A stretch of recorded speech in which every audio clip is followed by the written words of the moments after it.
Welcome to season 13 of the Parenting Aces podcast, a proud member of the Tennis Channel Podcast Network, and happy Halloween. I am your host, Lisa Stone, and this week we are going to be discussing a new ITF ruling that is going into effect for 2025. I want to thank one of the members of our Parenting Aces community for reaching out to me in an email asking me to please talk about the new ITF rule allowing coaching at junior events. And the writer also asked if I had any information on whether or not USTA was also going to adopt this new coaching rule during matches, during tournaments. And I wanted to let you guys know I have reached out to USTA.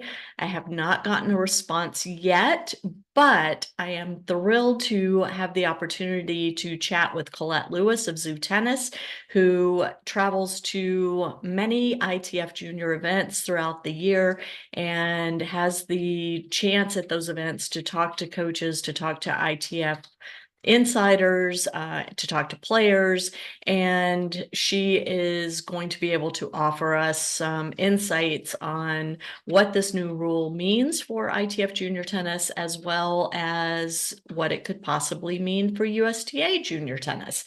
So I hope you enjoyed this conversation with Colette. And quick reminder, I know I am plugging this heavily, but our deadline is coming up for July's trip to Spain, to Barcelona, and to the Nadal Academy in Mallorca. And I want to make sure that if your child and or your family are interested in joining us on that 10-day excursion, that you get your registration form completed and get your deposit paid to Avanza Sports. All the details on the trip, including the different pricing options, the itinerary, etc., are easily found on our website, parentingaces.com, right at the top of the page. So please take a look at that and please get signed up so you don't miss this incredible opportunity. I also want to just quickly say that the new ITF rule will be linked in the show notes on our website. So if you consume our podcast via one of the podcast apps, please take a look at parentingaces.com, click on the podcast tab, and you'll see the show notes there with the link to the new ITF rule. Now, sit back, relax, and enjoy my conversation with Colette Lewis of ZooTennis. Colette, great to see you. Thanks so much for agreeing to do this. When I got this email from one of our community members, I was like, who can I ask about coaching the ITF juniors? Aha, Colette. Colette's my go-to. So what are you hearing about this new ITF juniors rule? I don't really know too much more than what I read in the release, and to me it was a lot. I do know that they've been trying things and testing things, and I wrote a big story on it for Tennis Recruiting. So if you're a subscriber, that was I think last October or November. So just on the whole process, because I have seen it happen often at junior tournaments at Grand Slams. That's where it has been in effect now for at least 2 years. And they also had tests and trials and things much before that. So on that level, on the highest level of junior events, it's been around. I've been aware of it. I just don't know exactly how this is going to play out on the lower level tournaments. I can tell you, I don't think that it was a big game changer as far as the junior slams. I didn't feel, I mean, you were at the one at the US Open. It does not feel intrusive. You see the little seat signs that say coaches or whatever, and it just didn't seem to me to be that big of a deal. So I'm not sure how that's going to play out, and again, how the ITF and the USTA handle this is still very much an open question.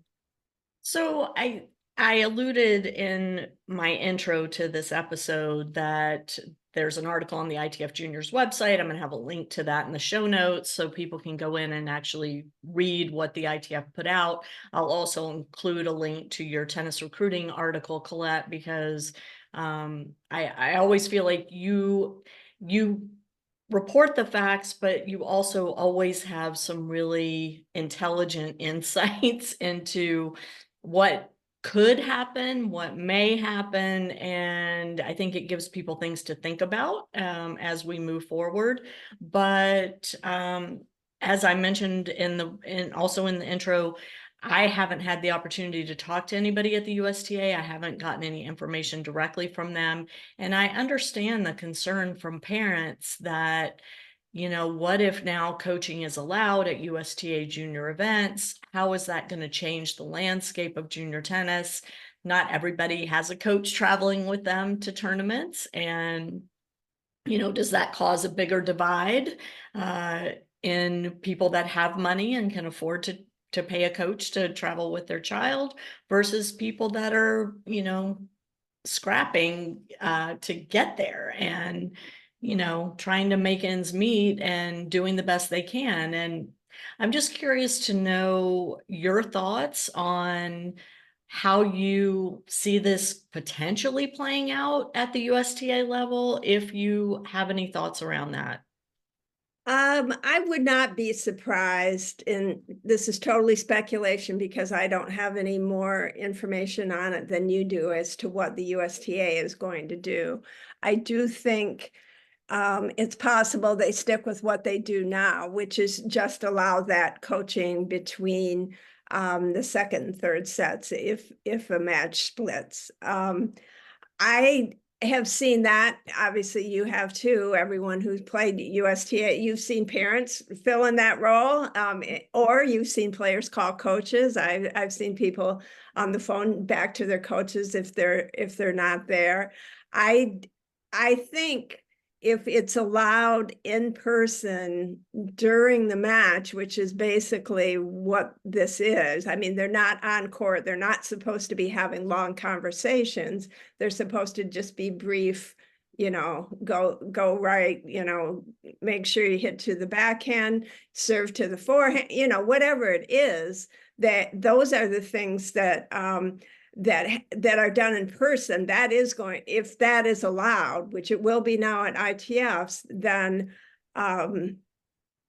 that's a different kettle of fish. Obviously, you would need somebody there who A, knows tennis, and B, is actually engaged in the match. And yeah, that's been the concern from coaching perspective from day one, whether it's the pro event, pros or ATP, WTA, down to the juniors, that the ones that can afford coaches, not the players that are WTA 500 and the, ATP 400, they're not generally able to travel with someone that's going to be able to sit in that designated spot and give them advice or support or whatever it might be. So yes, that's always going to be a concern. And yeah, again, though, I think it's quite likely that the USTA will just stick with what they've been doing and I can't see the ITF actually mandating this. This is not like a world tennis number or something like that. I don't think it matters that much to the ITF which way the USTA goes on this. Right. And my hope is that the USTA will maintain status quo, as you're saying, continue to allow coaching between the second and third sets, and not allow overt coaching, during matches. But I think one of the things that is of concern to parents out there is if this does become part of USTA junior tennis, there are already so many issues with parents behaving badly at tournaments and at their child's matches, and also the potential conflict between a parent and a child during a match if the parent is acting as coach when in fact they do not full-time coach their child. They're just there as support during a tournament. And, I'm really hoping that if USTA does change their policy, that they will start to provide better education for the parents out there in terms of how to approach this in a way that's conducive to the child having a better experience and for everybody around the court to have a positive experience and not have to listen to parents and kids, butting heads during matches.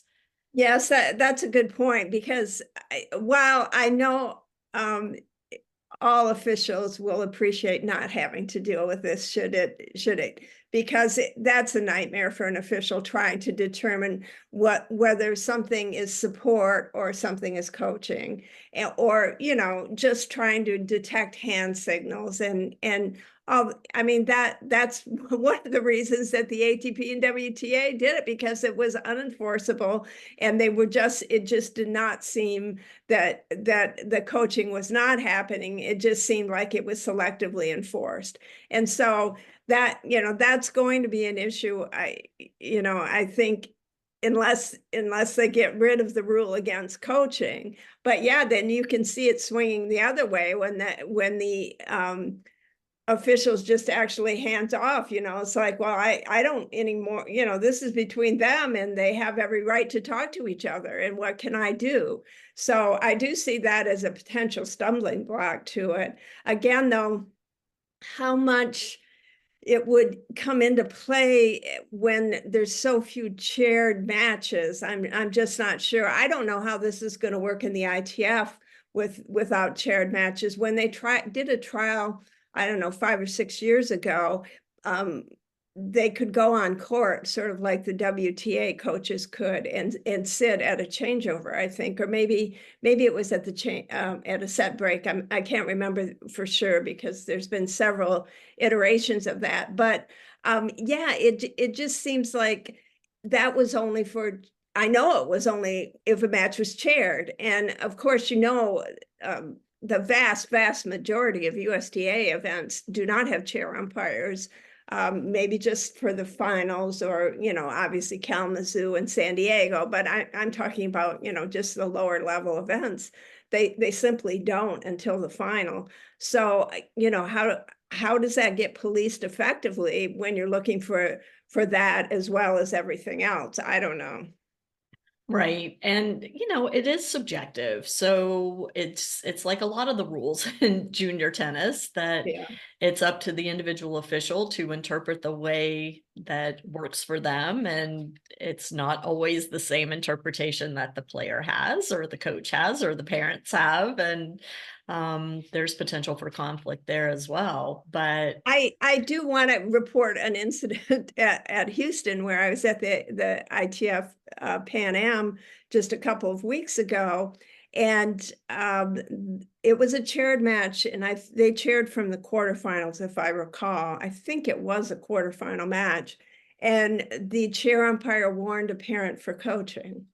And I didn't see it. I don't know if the parent did anything or not. Again, we all know that that's going on, whether or not there's a chair umpire there, whether or not they call it on it. But anyway, I didn't see it, but I did see the parent take great offense to it and then spend the next hour discussing with the tournament director and the tournament referee why he had gotten that.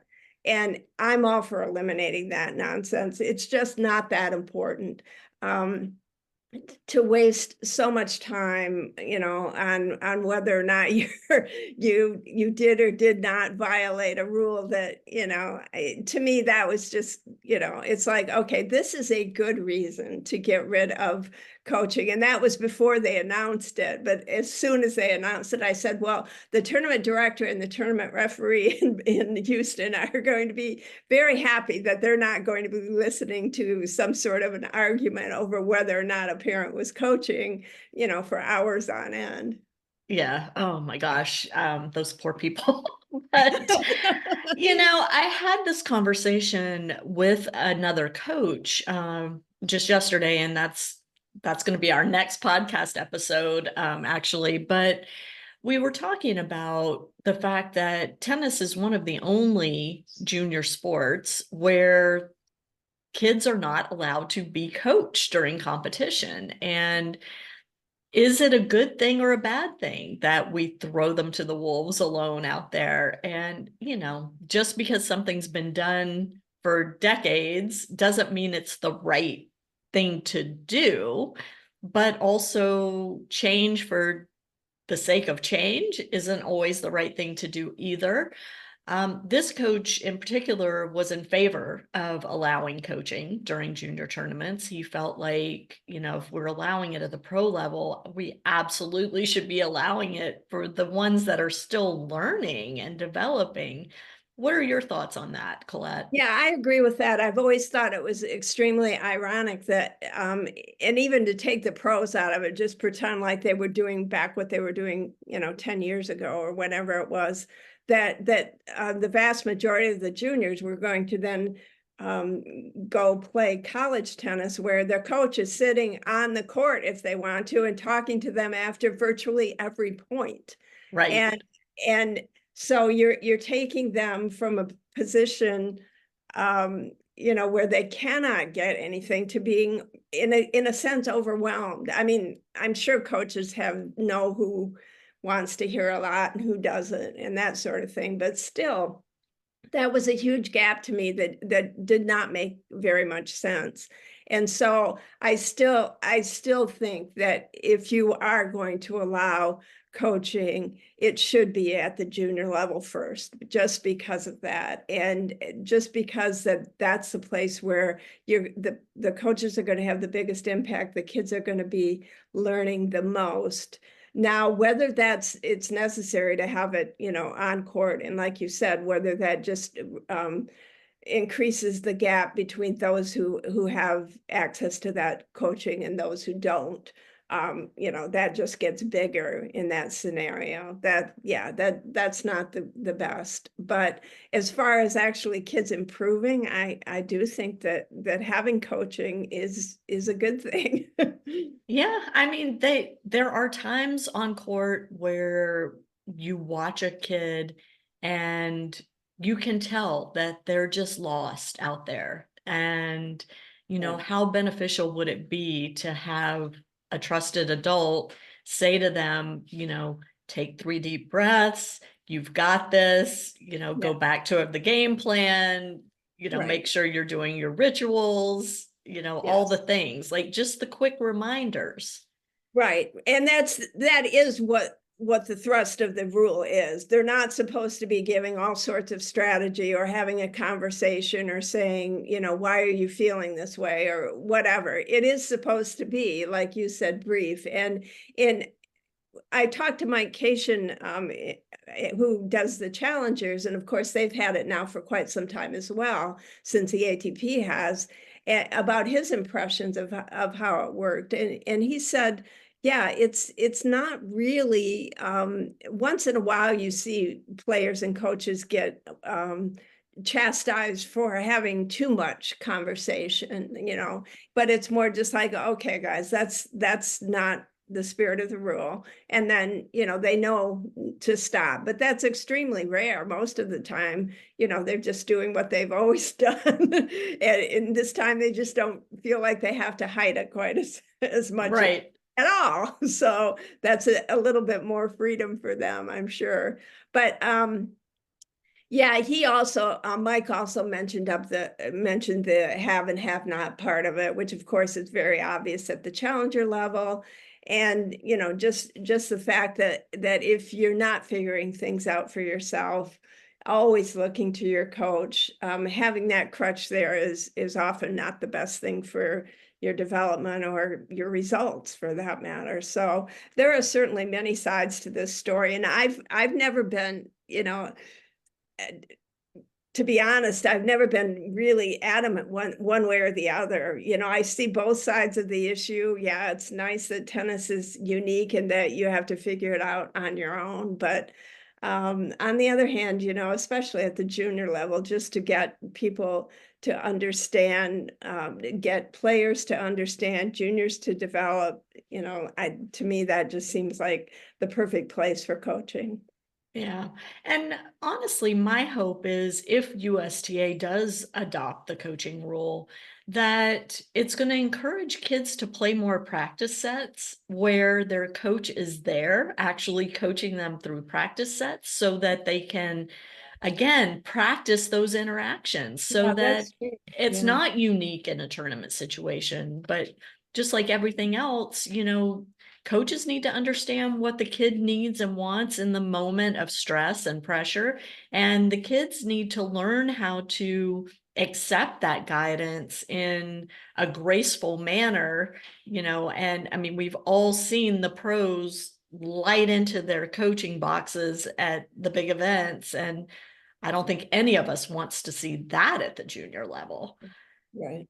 Yeah, that's a good point, that it would be, if this is coming, and it is, because I think the ITF events will, in the United States, will allow it, and then yes, the coaches and the kids are going to need some practice and getting used to it. And yeah, that's a good point. I hadn't thought of that, but it's definitely something that will be unique enough, given the past history. And unless you've ever played at the US Open or Wimbledon or something, you're not going to have had that experience. Right. And it is very different. I mean, I remember when my son was playing college tennis, and he had a coach who liked to talk a lot during the matches. And my son had never had that before. And Right, it drove him a exactly. little crazy, Yeah, no, frankly.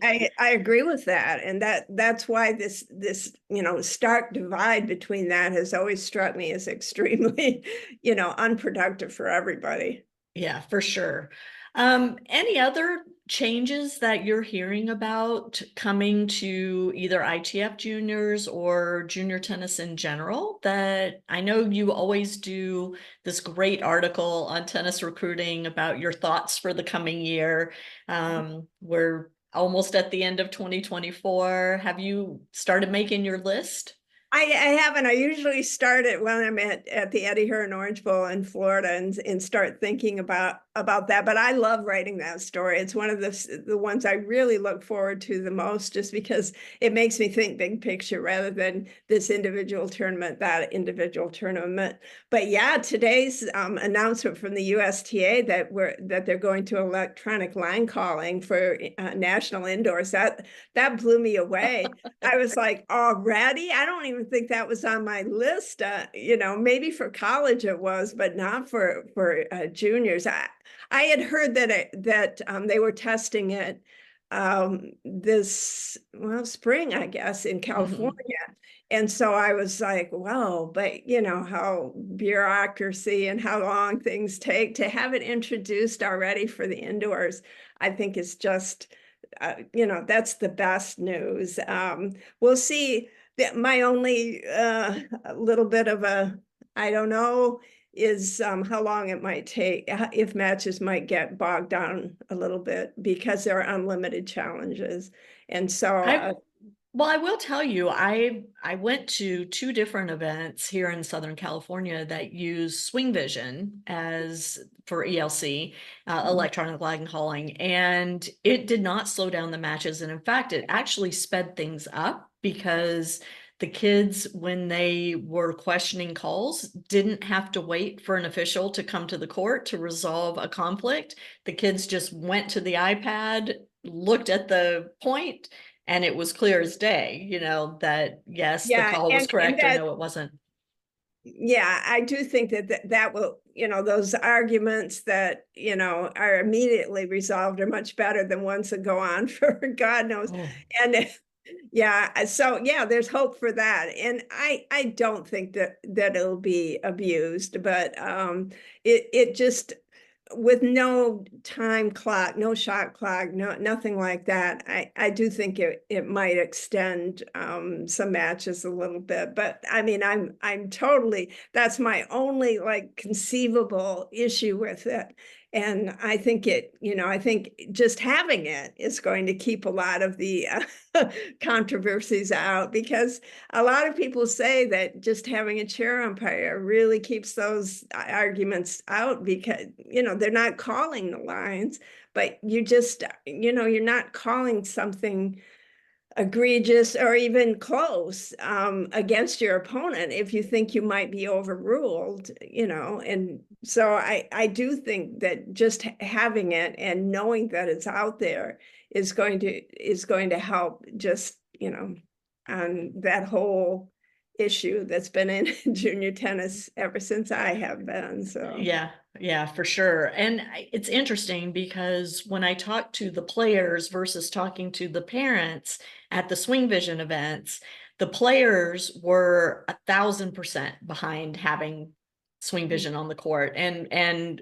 National Indoors is using Play Replay. It's a different technology, but similar idea.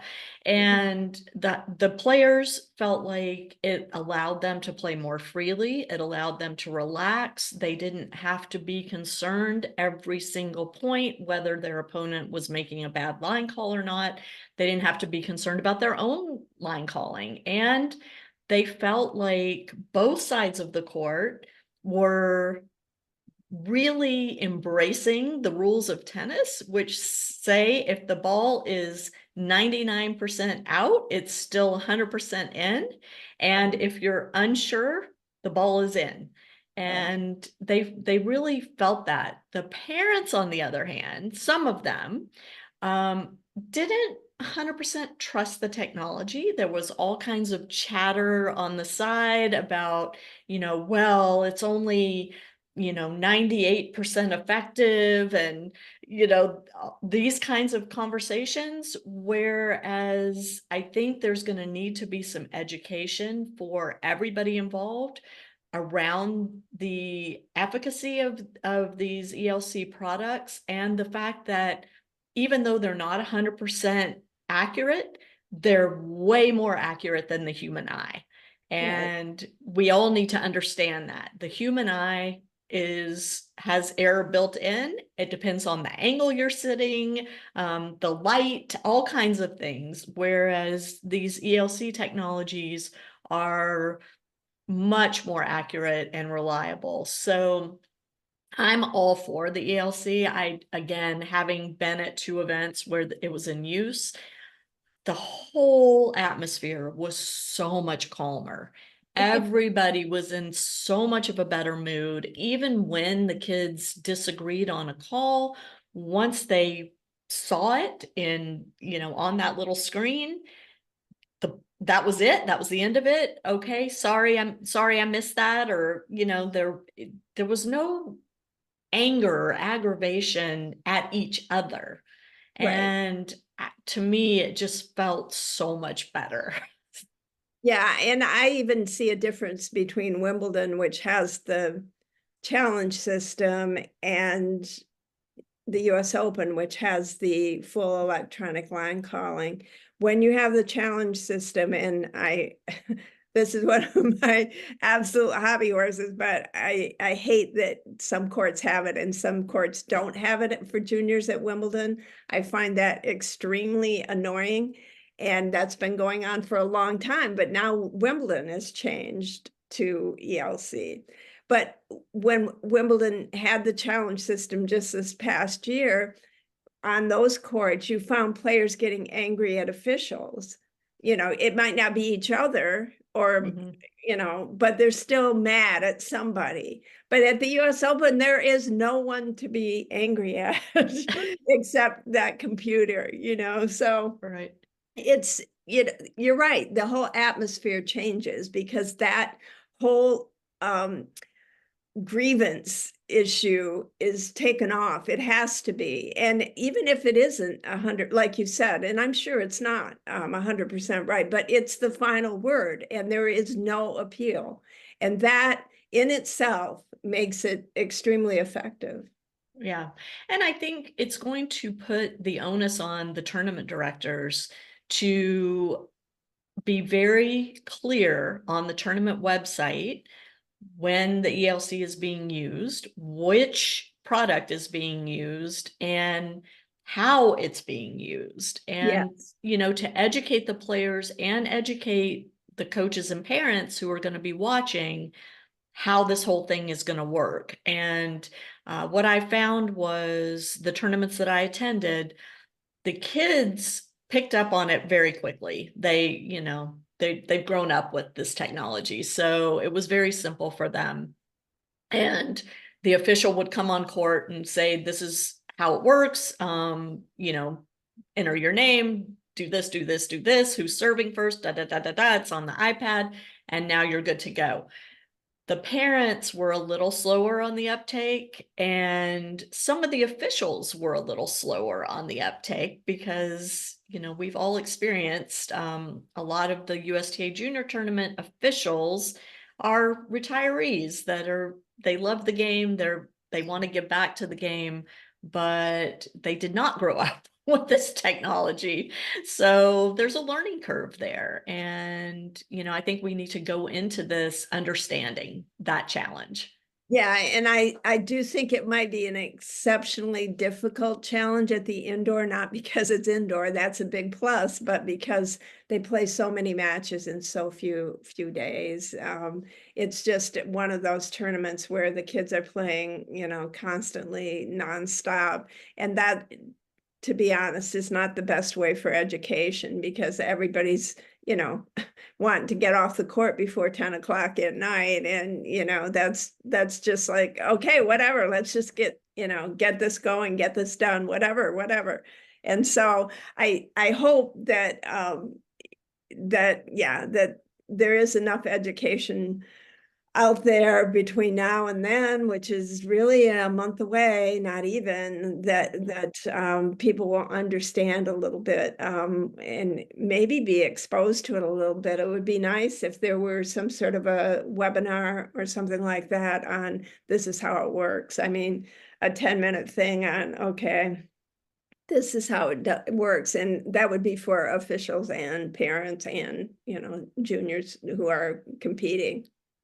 Yeah, that's a great idea. USTA, if you're watching or listening to this, you have time to do that webinar. It would be a great service to all the families that are coming to national indoors, especially before this is rolled out nationwide, which I do anticipate happening. I think USTA, I mean, I'm pleased that they're finally taking action to alleviate the stress over line calling and, the C word that gets bandied about. But yeah, we've got to back it up with education for those involved so that everybody goes in understanding what's happening, how it works, and what the expectations are, frankly.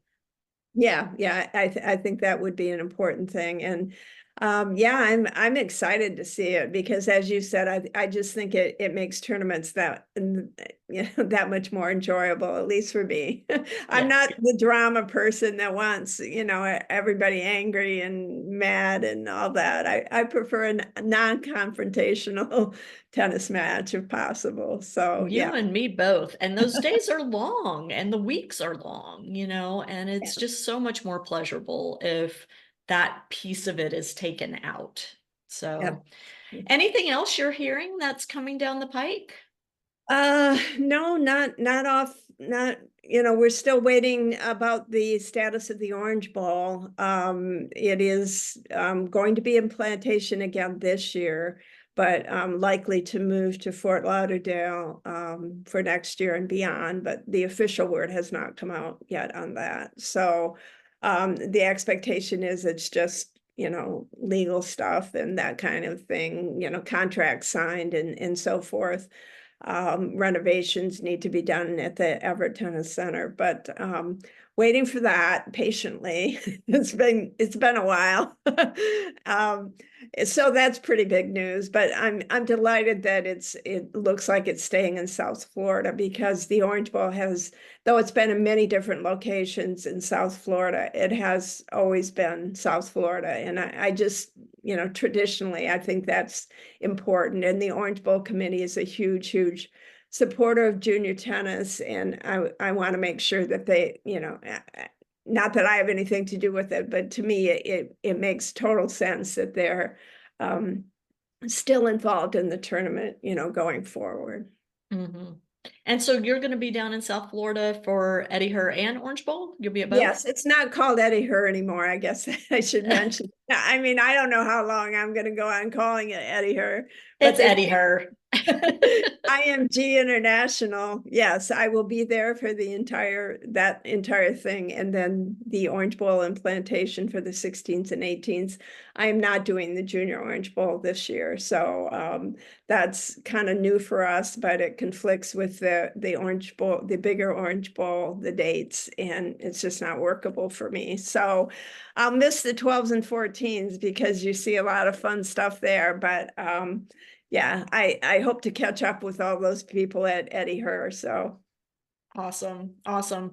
Well, Colette, it's been a pleasure talking to you as always. And I tell you this every time I see you, but you are my mentor in this junior tennis thing. And I so appreciate your generosity in sharing your knowledge and sharing your experience and holding my hand at some of these events and helping me through. And thank you so much for all the work that you put in. Those of you who aren't familiar with Colette Lewis and ZooTennis, get familiar. You need to sign up. Colette puts out a daily e-newsletter where she's reporting on all things junior and college tennis and professional tennis as well. I love that you stick with players, not just throughout their junior tennis journey, but through college into their pro careers. And you always remind us that so-and-so's having success at the pro level, but they won Eddie Her back in right. 2000, or they won the NCAAs in 2018, and now I've gone on to have success as a professional. Yeah, that's fun. This is Thursday, so I've got a new Throwback Thursday coming today. But yeah, that it's really fun to have that sort of being from Kalamazoo. The history part of tennis has been ingrained in me since I started going and to that tournament, which is 82 years now, I think. So I have always been, just enamored of the history of the game. And that just, to me, the fact that I've been around it long enough to actually have some historical perspective is a little baffling to me, but it's still great fun. And yeah, I enjoy doing those Throwback Thursdays and those sort of things because it is a chance to kind of see the just the growth of an individual player and the parents and the coaches that have helped get them where they are. I can't even imagine what your photo archives must be Oh, like. Colette's husband, Paul, is an incredible photographer, and he's also a USTA and ITF official, or just USTA? US USTA and ITA. So ITA, okay. yes, he does college events as well. Yeah. So, I mean, the two of them, the experience they have and the knowledge they have is just incredible. And I always love seeing Paul at the tournaments with his camera because he gets the most amazing shots of these players. And every now and then he'll catch some parents on the sideline, and Yeah. or I'll get a text and it's a picture of me looking off to the side or something. I'm like, oh, I didn't even see you there. But it's always so fun to see you guys at the events. And I guess our next one will probably be, I don't know, Easter Bowl or the BMP if you're here that second week. Yes, I plan to be there that second week. So Awesome. So I look forward to seeing you there. But again, thanks so much for taking time to come on and chat about all things junior tennis and, give us your perspective on what's coming in 2025. thank you, Lisa. To my audience, thank you so much for tuning in. We will catch you next time on Parenting Aces.